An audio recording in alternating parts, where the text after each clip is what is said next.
Então, atualmente estamos chegando no suposto ápice do arco tão esperado de Elbaf em One Piece, né? Com o Loki e o Luffy trabalhando juntos para tentar tirar a presença do poderoso Imu na ilha, né? E o flashback ali do Brook com a Gonko. E eu tô achando tudo isso bem legal. Só que antes disso a gente teve um dos maiores flashbacks, na real acho que talvez o maior flashback de todos em One Piece, sobre não apenas Loki, mas a sua grande inspiração, o lendário Rocks de Zebek, mostrando tudo sobre a famigerada God Valley. Um flashback que, quando terminou, deu o que falar na comunidade de One Piece. Um flashback enorme com diversos personagens, plots, segredos, lutas, mistérios e, enfim, diversas outras coisas que durante a leitura semanal de muita gente, pra muita pessoa, ficou um lixo, ou no mínimo, muito subaproveitado. Bom, eu não li o mangá semanalmente, eu deixei todo o flashback acumular e li tudo de uma vez só, o que com certeza influenciou a minha leitura, e por isso eu não acho que foi tão desperdiçado como a galera fala. E é isso que eu vim falar aqui hoje, nesse vídeo. Uma coisa que eu vi muita gente reclamando que não foi explorada no flashback foram os personagens secundários. Um exemplo deles que eu vi a galera falando era o John Silver's Ex, né? Que tem uma introdução de, sei lá, 2 páginas, 3 páginas, e não faz absolutamente nada no flashback, e em God Valley em si ele também não faz nada. E é verdade, ele não faz nada mesmo. Mas na minha leitura eu sequer cogitei que o John Silverx, ou sei lá que merda é o nome desse cara, faria alguma coisa. Na história eu tava falando sobre Rox, Roger, Garp, Harold, uns personagens de nível e relevância absurdos pro verso, não o Zé da manga prateado, sabe?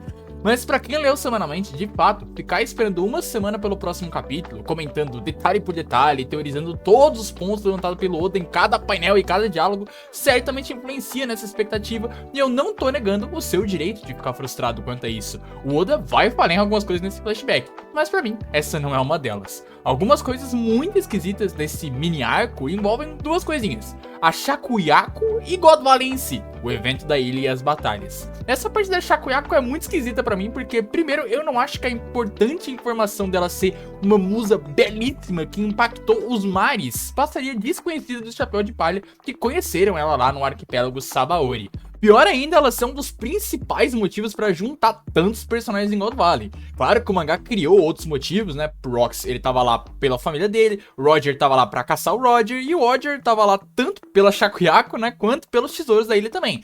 Então eu não acho que só ela foi a motivação do conflito, mas sem dúvidas foi uma das grandes motivações para todo esse grandioso evento. O que é esquisito, visto que ela acabou se tornando só uma garota em perigo na espera de ser salva pelo Rayleigh. Foi um personagem bastante subaproveitado. E outro problema do evento de God Valley pra mim é que ele não passou a vibe de desastre absoluto que o próprio One Piece já passou em outros arcos. God Valley tem tantos personagens, tantos plots, tanta coisa acontecendo que o mangá não consegue passar o sentimento de desespero e corrida contra o tempo que, por exemplo, o Buster Call de Enies Lobby passa, ou a fuga desesperada de Egghead passou há alguns meses ou anos, né? Foi o último arco.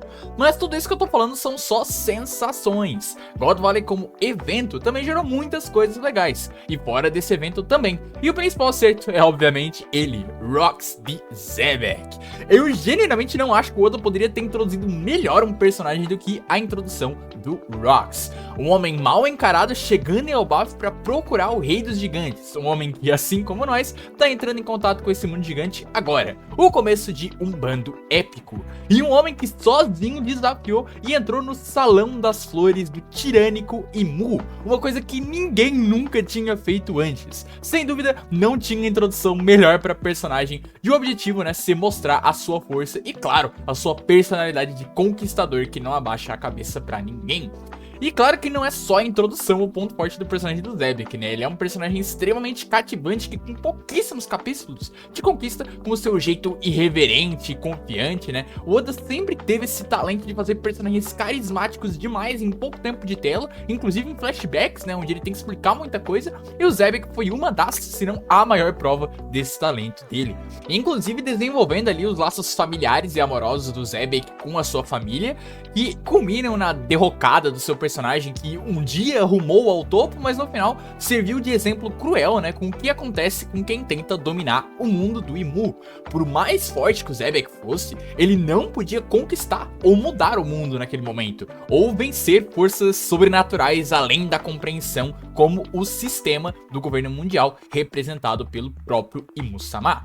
E claro que a relação dele com outros personagens também é muito legal. É claro que vai ficar sempre aquele gosto de quero mais, né? Eu vi muita gente pedindo que o mangá tivesse mostrado mais do Xebec interagindo não só com a tripulação dele, né, como o Barba Branca, o Kaido, a Big Mom, como também com o Roger ou o Garp. E é verdade que a gente tem uma cena dos dois interagindo lá no bar de Shakuyaku, né, o Xebec e o Roger brigando, mas eu concordo que poderia ter algo a mais.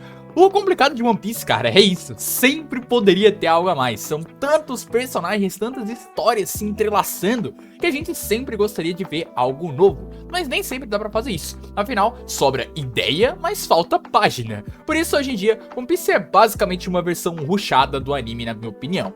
Mas uma coisa que eu não achei rushada foi a relação do Xebec com o Harold. Desde o começo do flashback foi mostrada a relação dos dois tanto no aspecto de amizade, quanto também do fim dessa amizade dela com uma batalha, né, culminando na eventual morte do Xebec, por também falta de apoio do Harold, que dá o gancho perfeito pra gente voltar pra perspectiva do Harold no flashback, ele ter toda aquela parada dele meio que se entregando pra Imu, né? Não é um assunto do vídeo aqui, afinal, a gente tem mais coisa pra falar de God Valley especificamente. Como infelizmente já é de praxe em One Piece, não tivemos confrontos muito longos nessa ilha. O máximo que a gente teve disso foi um capítulo quase todo focado em Garp, Roger vs Xebec, mas nada comparado às lutas grandes de One Piece como Luffy vs Lucci, Luffy vs Katakuri, ou até a recente luta do Luffy contra o Kizaru. Claro que aqui é um flashback, né? One Piece nunca deu espaço para lutas longas em flashback, não importa qual fosse, né, o flashback em si, pois o foco, né, desses flashbacks era contar uma história e não ficar criando ação desenfreada. Mas mesmo assim, pelo tamanho e magnitude desse arco e dessa história, não vejo como não seria problema você nem estender, nem que fosse 1 ou 2 capítulos, para pelo menos dar conflitos mais interessantes para personagens como o Rayleigh, o Gaban, o Barba Branca, ou até mesmo o próprio Roger, né, todos que ficaram meio escanteados em boa parte ali dos confrontos de God Valley. Mas sabemos que no final isso vai acabar ficando pro anime, que mais do que nunca tá se tornando uma espécie de extensão do mangá, adicionando ou estendendo cenas com aqueles raios birutas exageradamente animados e os efeitos sonoros de Dragon Ball que eu particularmente não gosto nem um pouco. Mas mesmo sem lutas extensas, acho que God Valley e o flashback do Xebec e do Loki no geral saem como um dos melhores flashbacks por mostrar a ação e queda desse grupo que tomou o coração dos fãs tão rápido, os Piratas Rocks, que a gente tinha tanta expectativa, né, vendo eles enfrentar o mundo, e a gente viu eles enfrentando o mundo e caindo para eles, se dividindo ali, né, para várias outras linhas de plots que a gente com o tempo viu culminando no mangá. Eventualmente nesse flashback teríamos mais informações envolvendo o Elbaf com o Harold e o Loki, né? Mas isso fica pra outro momento aqui do canal, também é uma sequência muito legal, especialmente por causa, na minha opinião, da participação do Shanks aí nessa parte, que é um personagem muito intrigante, né? Mas vamos deixar tudo isso pra outro vídeo. Inclusive, muito desse arco de God Valley acaba levando para acontecimentos atuais do mangá com a aparição, né, do Imu, né? Você já deve estar ligado. Mas também, né, não vou ficar falando muito aqui do Imu, né? Não quero dar muito spoiler pra quem, né, não tá lendo o mangá atualmente, né? Aliás, peço desculpa se eu dei spoiler pra alguém aqui que o Imu apareceu, né? Mas, pô, você tava morando debaixo de uma pedra? Parece que você não sabe disso. Então agora comenta aí embaixo o que você achou do flashback de God Valley e dos personagens de Loki, Harold e especialmente do nosso Rox de Xebec, ou David de Xebec, né? E o seu bando pirata apagado da história. E se quiser mais vídeos de One Piece aqui no canal, não se esquece de se inscrever, dar o like e compartilhar com seus amigos que também curtem a história mais aclamada da modernidade, o One Piece.